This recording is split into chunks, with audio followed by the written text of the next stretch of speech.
ती कुणाशी चॅट करत होती किंवा काय करत होती जाणीवपूर्वक तुम्ही हा मुद्दा प्लेस तुमचा साहेब प्रश्न आहे ना, तुम्ही जरा स्पष्ट विचारा आणि मग त्या प्रश्नाचं मी तुम्हाला व्यवस्थित उत्तर देतो. हा विचारा ना, प्रश्न विचारा, मी सांगतो त्याचं जस्टिफाय काय. आर्ग्युमेंट केलंय वैष्णवी हगवणे यांचं दुसऱ्या कुणाबरोबर तरी चॅट होतं आणि त्या नैराश्यातून त्यांनी आत्महत्या केली असावी. तर तुम्ही कशाच्या आधारावरती हे आर्ग्युमेंट केलं आणि त्याची काय माहिती आहे? तुमचं नाव सांगा. माझं नाव ऍडव्होकेट विपुल दुशिंग आहे. मी या केस हगवणे प्रकरणामधल्या 1 ते 5 म्हणजे सर्व हगवणे कुटुंबियांना रिप्रेझेंट करत आहे कोर्टामध्ये. हगवणे कुटुंबियांकडनं मिळालेली माहिती आणि त्यांनी दिलेले डॉक्युमेंट्स, या डॉक्युमेंट्सच्या आधारावरती आजचा युक्तिवाद कोर्टामधला आमचा केलेला होता. युक्तिवाद करताना कुणाचंही विनाकारण कॅरेक्टर असॅसिनेशन हा शब्द जो तुमचा प्रश्न आहे तो चुकीचा आहे. आमची युक्तिवाद असा होता की केवळ एकतर्फी तपास तुम्ही करू नये, पोलिसांनी एकतर्फी तपास करू नये. ह्या मृत्यूच्या मागचं कारण आमच्या हगवणे कुटुंबियांचं सुद्धा या वैष्णवीच्या मृत्यूमुळे अतोनात नुकसान झालेलं आहे. ती नुसती याची बायको नव्हती, तर ती त्याच्या बाळाची आई सुद्धा होती. त्याच्यामुळे त्या बाळाला सुद्धा आई ते बाळ आईच्या प्रेमाला मुकलेलं आहे. ह्याचं वाईट वाटतंय आणि त्याच्यासाठी आम्ही पोलिसांना कळकळीची 16 तारखेपासून आम्ही सर्व कुटुंबीय पोलिसांच्या ताब्यात आहोत. तरी सुद्धा आम्ही त्यांना कळकळीने विनंती केलेली आहे की तिच्या कुटुंबियांना याबद्दल पूर्ण वेळोवेळी त्यांना आम्ही जाणीव करून दिलेली होती की तिच्या मोबाईलमध्ये आम्हाला आक्षेपार्ह गोष्टी सापडत आहेत, त्याच्यामुळेच तिच्या आणि आमच्यामध्ये वाद होत होते. याबद्दल त्यांना आम्ही जाणीव करून दिलेली होती. तिच्या आई वडिलांनी ते मोबाईल तिच्याकडनं काढून घेतलेले होते. त्या मोबाईल मधली जी काय चॅटिंग आहे ती आम्ही सुरक्षित ठिकाणी ठेवलेली आहे. योग्य वेळ आल्यानंतर आम्ही ती चॅटिंग कोर्टासमोर देणार आहोत. ह्या चॅटिंग बद्दल पोलिसांना सुद्धा 16 तारखेपासून आम्ही ताब्यात असल्यापासून सांगत आलेलो आहोत. परंतु ह्या मीडियाच्या प्रेशरमुळे, पॉलिटिकल प्रेशरमुळे त्या गोष्टीकडे कोणीही लक्ष द्यायला तयार नाही. हा युक्तिवाद आम्ही केलेला आहे. त्यामुळे कुणाचं कॅरेक्टर असॅसिनेशन नाहीये. आमचं म्हणणं एवढं आहे की वैष्णवीचा जो काही मृत्यू झालेला आहे त्याचा खरा कल्प्रिट कोण आहे, खरा दोषी याच्यामध्ये कोण आहे हे शोधलं पाहिजे पोलिसांनी प्रामाणिकपणे तपास करून. ही आमच्या युक्तिवादाची बाजू आहे. चॅटिंग करत होती त्याच्यामुळे तिच्या कॅरेक्टर बद्दल आम्ही काय वाईट बोललेलं नाहीये. त्या व्यक्ती ज्याच्याबरोबर ती काय चॅटिंग करत होती त्या चॅटिंग मधनं काही वाद निर्माण झाला का, त्या वादातनं तात्कालिक कारण निर्माण झालं का आणि तिने हा आत्महत्येचं पाऊल उचललं का हे शोधणं गरजेचं आहे, असा युक्तिवाद आहे. त्यामुळे कुणाच्याही कॅरेक्टर बद्दल आम्ही काय बोललेलो नाही. मेडिकल रिपोर्टमध्ये तिला मारहाण झाली साहेब, मारहाण जी झालेली आहे, मारहाणीचे तुम्ही सेक्शन्स बघा, मारहाणीचं स्वरूप बघा, मारहाणीचं सर्टिफिकेट बघा. मारहाणीच्या सर्टिफिकेटमध्ये 324 ची मारहाण आहे. ती काय अशी 307 किंवा जीव घेणं हल्ला तिच्यावरती झालेला नाहीये. अशा किरकोळ स्वरूपाची जी काय एखाद्या नवऱ्याकडनं एखाद्या पत्नीला मारहाण जर होते तर ते सुप्रीम कोर्टचं जजमेंट आम्ही आज दिलं कोर्टामध्ये की एखाद्या दिवशी असा एखादा इन्सिडेंट झाला, रागाच्या भरामध्ये नवऱ्याकडनं जर एखाद्या पत्नीला हल्ला झाला तर ती डोमेस्टिक व्हायलन्स होत नाही, ती हॅरेसमेंट होत नाही. हॅरेसमेंट होण्यासाठी त्याचं इंटेन्शन पाहिजे. एखाद्या तात्कालिक कारणावरून एखाद्या मुद्द्यावरनं भांडण झालं, त्याचं पर्यवसन मारहाणीमध्ये झालं, ती हॅरेसमेंट होत नाही. हे सुप्रीम कोर्टाचा जो निकाल आहे तो निकाल आम्ही आज निदर्शनास आणून दिला कोर्टाच्या. ते काय माझं ओपिनियन नाहीये, तसे न्यायनिवाडे ऑलरेडी आहेत. ते न्यायनिवाडे आम्ही दिलेले. त्यामुळे त्यांना सुसाईड केलेलं होतं का सुप्रीम कोर्टाने जी ऑर्डर केली आहे? सुसाईडच्याच केस मधले ना, सुसाईडच्या. तिला मारहाण झाली. प्रत्येक मारहाण ही काय सुसाईड करण्यासाठी, उद्युक्त करण्यासाठी होते असं त्याचा अर्थ होत नाही. मारहाण करण्यामागे त्याचा हेतू पाहिजे. सुसाईडचा जो माझ्या विरुद्ध जो चार्ज लावलेला आहे, एखाद्या व्यक्तीला आत्महत्येस प्रवृत्त करण्यासाठी माझा हेतू तसा पाहिजे की या व्यक्तीला अशा प्रकारची हॅरेसमेंट करायची की त्याने आत्महत्या केली पाहिजे. त्याच्यामुळे असा एखादा ऑड इन्सिडन्स, आज 23 पासून ती माझ्याबरोबर नांदत होती, 23 पासून आजपर्यंत एक कंप्लेंट आहे का, एनसी आहे का, आजपर्यंत तिच्या शरीरावरती माझं एक बोट लागलेली अशी केस आहे का, माझ्यावर असं कधी कुणी आरोप केलेला आहे का? असा आरोप जर असता तर तो एफआयआर मध्ये रिफ्लेक्ट झाला असता की ह्या मुलीला हे नेहमी मारहाण करतात, छळ करतात. एफआयआर मधले जे काय एलिगेशन्स आहेत ते सगळे वेग स्वरूपाचे आहेत. नेहमी छळलं, नेहमी त्रास दिला, सासूनी एवढा त्रास दिला की तिला जीव द्यायची इच्छा झाली. हे सफिशियंट नाहीये, हे वेग स्टेटमेंट आहे. ही आर्ग्युमेंट आम्ही केलेली आहे. त्यामुळे वैष्णवी वारल्याचं जेवढं दुःख तिच्या कुटुंबियांना झाले तेवढंच दुःख हगवणे कुटुंबियांना पण झालेलं आहे. ही आज इन्स्ट्रक्शन्स आपण जर कोर्टामध्ये आपण उपस्थित होता, कोर्टाची प्रोसिडिंग चालू होण्याच्या अगोदर कोर्टाची परमिशन घेऊन त्या लोकांच्या इन्स्ट्रक्शन्स आम्ही घेतल्या. त्यांच्या परमिशनने आम्ही त्यांच्याशी बोललो. ते बोलल्यानंतर पाचही आरोपी आगवणे दोन्ही पिता पुत्र आई आणि बहीण तिघांचं पाचही लोकांनी आम्हाला एक वाक्याने हे सांगितलेलं आहे की याच्यामध्ये खरा तपास होणं गरजेचं आहे. आम्ही अडकलोय म्हणून आम्ही असं बोलत नाहीये. त्याबद्दलची त्या व्यक्तीची 18 तारखेला एंगेजमेंट होती, ती 18 आणि ही 16 तारखेला घटना घडलेली आहे. त्याचा का तुम्ही तपास आजपर्यंत केला नाही? मी जर 16 पासून तुमच्या ताब्यात आहे. ही व्यक्ती कोण आहे नाव दिलेलं आहे तपास अधिकाऱ्यांना.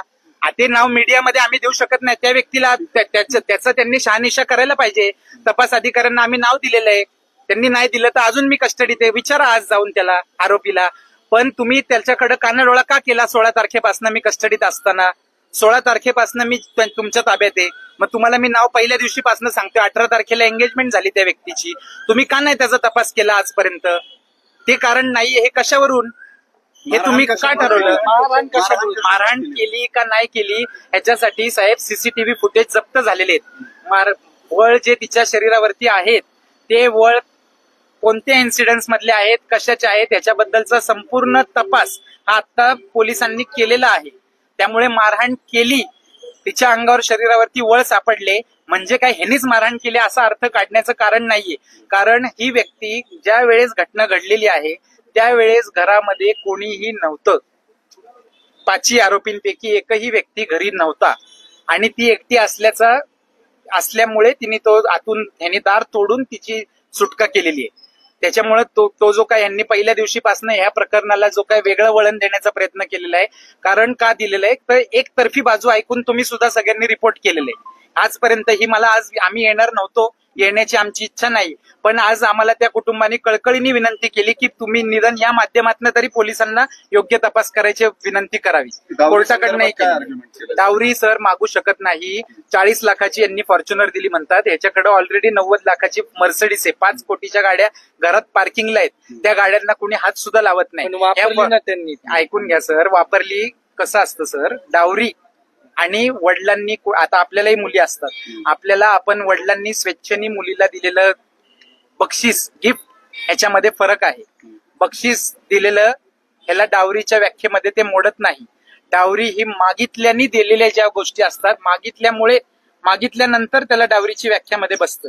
त्याच्यामुळे जे काय वडिलांनी तिच्या स्वेच्छेने बक्षीस दिलेलं आहे त्या बक्षिसाला कुठल्याही प्रकारे त्याला एक, तुम्ही म्हणता एवढे फायनान्शियली साऊंड फॅमिली होती ती, तिचं सोनं 51 तोळे त्यांनी बँकेत ठेवून साहेब कशासाठी? प्रत्येक बिझनेसमनला तुम्ही आता मोठमोठे बिझनेसमन बघा, इमिडिएट फायनान्स उभं करण्यासाठी प्रत्येक बिझनेसमनला बँकेचा कर्जाचा सहारा घ्यावा लागतो. यांची सुद्धा फॅमिली बिझनेसमध्ये आहे. यांच्या 5 रजिस्टर्ड कंपनीज आहेत. They are financially sound family. त्यांना अचानक एखादे फायनान्शियल क्रंच आला, फायनान्समध्ये जर त्यांना आवश्यकता वाटली तर सगळ्या कुटुंबाच्या, ह्याच्या तिचंच काय, ह्याच्या आईचे, ह्याच्या बहिणीचे, घरातल्या प्रत्येक व्यक्तीचे दागिने गहाण ठेवलेले आहेत. आणि तिची जर तक्रार असती दागिने गहाण ठेवण्याबद्दलची तर FIR मध्ये आली असती. तिने आजपर्यंत तिच्या आई वडिलांना विरोध केला असता. सगळ्यात महत्वाची बाब एक लक्षात घ्या, 23 तारखेला लग्न झालेलं आहे. 23 तारखेनंतर मुली वैष्णवीच्या नावाची 2023ला लग्न झाले. 23 नंतर वैष्णवीच्या नावावरची प्रॉपर्टी तिच्या घरच्यांनी विकली आहे. तिला वैष्णवीला आम्ही नेऊन सोडली, तिला न हरकत द्यायला. ती प्रॉपर्टी बिल्डरला विकलेली आहे. मग हुंड्यामध्ये इंटरेस्ट असणारी फॅमिली अशा पद्धतीने तिच्या प्रॉपर्टीला नो ऑब्जेक्शन द्यायला लावेल का? त्या मुलीला बांधकाम व्यावसायिकांकडे जाऊन परस्पर भेटत होते असं तुमच्या आशिलाबद्दल का आरोप केला? तेच ते आरोप आहेत. आता त्यांना काही सापडत नाहीये ना आमच्या विरुद्ध. त्यांना फक्त एवढंच विचारा तुम्ही की तुमच्या मुलीचं ना हरकत तुम्ही घेतली का? प्रॉपर्टी विकली का बिल्डरला लयच्या लग्नानंतर? त्यावेळेस तिच्या सासरकडच्या लोकांनी ऑब्जेक्शन घेतलं का? तिला आणून सोडलं का घरी ह्या ट्रान्झॅक्शनसाठी, या व्यवहारासाठी? निलेश चव्हाण बाबत पण तुम्ही निलेश चव्हाणचा काय रोल? साहेब, निलेश चव्हाणवरती हा पूर्णपणे अन्याय झालेला आहे. निलेश चव्हाण हा त्याचा मित्र आहे. अशा एवढ्या वाईट परिस्थितीमध्ये त्यांनी त्याचं मैत्री निभावली. ते बाळ बघण्यासाठी 5 लोक तुरुंगात असताना ते लहान बाळ कुणी बघायचं होतं? ह्यांना अंत्यविधी झाला तेव्हा ह्यांनी बाळ काही नेलं नाही. ते बाळ बघायचं कुणी होतं? मग ह्यांनी रिक्वेस्ट केल्यामुळे ते बाळ त्यांनी सांभाळलं. त्यांनी बाळ सांभाळलं, ही माणुसकी दाखवली. उद्या सोडून गेला असता. पोलीस आहे, मीडिया माझ्या विरोधात आहे, पोलीस माझ्या मागे लागलेले आहेत, कशाला बाळ पकडायचंय? तर कोणी त्यांनी बाळ सांभाळलं. त्याचा दोष काय त्याच्यामध्ये? त्याच्यावरती हा केवळ अन्याय त्याच्यावरती चाललेला आहे ह्या युक्तिवाद केला आणि त्यांनी बाळाची हेळसांड केली असं त्याच्यावरती ज्युव्हिनाईल जस्टिस ऍक्ट सेक्शन 88 आणि 75 त्याच्या विरुद्ध त्यांनी चार्ज लावलेला आहे. तर ती हेळसांड केल्याचा कुठलाही ते बाळ त्यांनी व्यवस्थित सांभाळलं. तिच्या घरचे आले, अनेक आपले लोक होते, तुम्ही सुद्धा होता, सगळ्यांच्या देखत त्या बाळाची त्यांना कस्टडी त्यांनी दिलेली आहे. तुम्हाला असं वाटतं का पोलिसांचा तपास संयुक्तिक वाटत नाही? प्रश्नच नाही, असं त्या आरोपींचं म्हणणं आहे. तेच आम्ही आज युक्तिवाद केला. मागणार आहे त्यांनी त्याच्या संदर्भात काय बोलणं झालं का? नाही, ते कस्टडी कोण मागणार आहे? त्याचा बाप जिवंत आहे त्या बाळाचा, कस्टडी कोण मागू शकतं? नाही, पण तुम्ही मागणार का? एवढा अन्याय होतोय म्हणताय, पण त्याच निलेशनी बंदूक दाखवली ना तिच्या आई वडिलांना. बाळ आणायला दाखवतो. ऐकून घ्या, कुठलीही गोष्ट there is a method in madness also. तुम्ही दिलं होतं का त्याच्या कस्टडीत? बाळ दिलं एक्स व्यक्तीने. मागण्याची पद्धत आहे का? तुम्ही असा मॉब घेऊन 100 लोक जाऊन त्याच्या घरी दादागिरी करायला जाणार का? मागण्याची पद्धत आहे का नाही? तुम्हाला रितसर तुम्ही जर जाऊन कायदेशीर प्रक्रियेचा अवलंब करून गेला असता, त्याच्या आज त्या बाळाचं संरक्षण करण्याची जबाबदारी ह्या आगवण्यांनी त्याच्यावर दिली होती ना.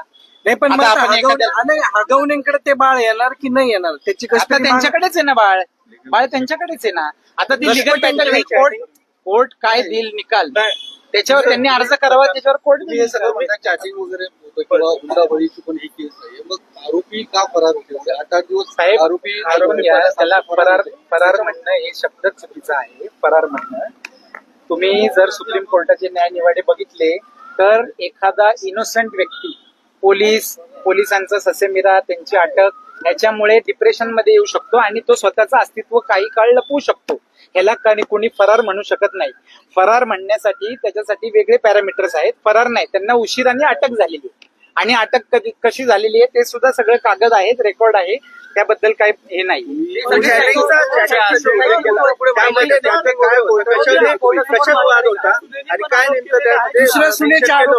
आता त्याच्याबद्दल मी त्या केसचा मी वकील नाहीये, त्यामुळे त्याच्याबद्दल साहेब प्रश्नच नाही. ज्या वेळेस अप्रोप्रिएट वेळ येणार आहे, पोलिसांनी आम्ही विनंती करून सुद्धा जर या अँगलनी तपास केला नाही तर आम्हाला आमच्या बचावासाठी पूर्ण संधी आहे. कसाबला सुद्धा बचाव करण्याची संधी या देशांनी दिलेली आहे. त्याच्यामुळे आम्ही हगवणे कुटुंबीय आहेत, आम्ही काय कोणी हे नाहीये, तर आम्ही आमच्या बचावासाठी दाखवणार आहे. कोर्ट निर्णय घेईल योग्य ते. आम्ही जे म्हणतोय ते बरोबर आहे का चुकीचं आहे शेवटी ठरवणारं कोण आहे? कोर्ट आहे. एवढी चांगली फॅमिली असताना दुसरी सून पण आरोप करते ना महाराणी. त्याच्याबद्दल साहेब मी त्यांचा वकील नाहीये, त्या केसच्या मला इन्स्ट्रक्शन्स नाही. डिप्रेशन मध्ये गेले असतील त्याच्यामुळे ते फरार असं कोर्ट म्हणतं की एखादा इनोसंट सुद्धा असेल ना, त्याचं नाव जर खोट्या गुन्ह्यात आलं तर तो स्वतःचं अस्तित्व लपवून ठेवू शकतो. त्याच्याने काही गुन्हा होत नाही फरार राहण्याने. आजपर्यंत कधी ऐकले का आपण की एखादा माणूस फरार झाला त्याच्याबद्दल त्याला वेगळी शिक्षा झाली? असं कधीच नाही. कितीपर्यंत पोलीस कोठडी दिली? कोणाला कितीपर्यंत दिली? आता पोलीस कोठडीची त्यांची जी विनंती होती, 2 लोकांना 1 दिवसाची पोलीस कोठडी दिलेली आणि बाकीच्या 3 लोकांना 1 दिवसाची दिली आणि बाकीच्या 2 जी नंतरून अटक झाली त्यांना 3 दिवसाची 31 तारखेला. ठीक आहे, थँक्यू.